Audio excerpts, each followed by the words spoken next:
السلام عليكم.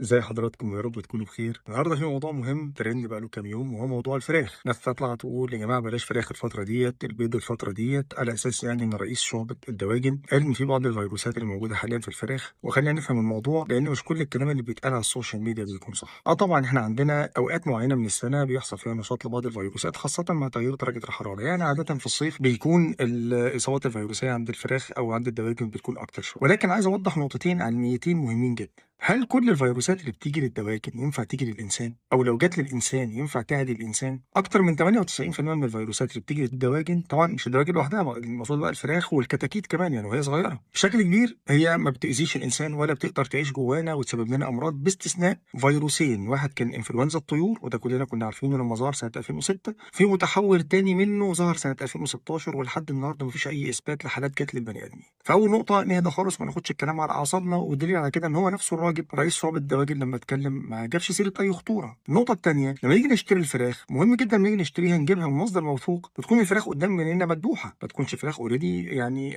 جاهزه او متشاله وانت بتاخدها مره واحده. النقطة الثالثة، وكل ست بيت عارفة الكلام ده كويس، إن إزاي بتغسل الفراخ كويس باستخدام الخل والليمون والطرق المختلفة، بتقدر بيها تنظف بيها الفرخة من كل حاجة. وبعدين سلق الفرخة في النار لفترة طويلة بيساعد بشكل كبير جدا في القضاء على أي حاجة موجودة فيها، سواء كانت بكتيريا زي السالمونيلا اللي بنقلق منها في بعض الأوقات، أو بعض الفيروسات. وزي ما قلت لك أغلب الفيروسات أصلا ما بتعملناش أي مشكلة. إنما تاخد بالك من إيه بقى؟ رقم أربعة، خد بالك بقى من السندوتشات الجاهزة، هي دي. وهنا ما بتكلمش بقى على فيروسات ولا بتكلم على بكتيريا، بتكلم على جودة الفراخ.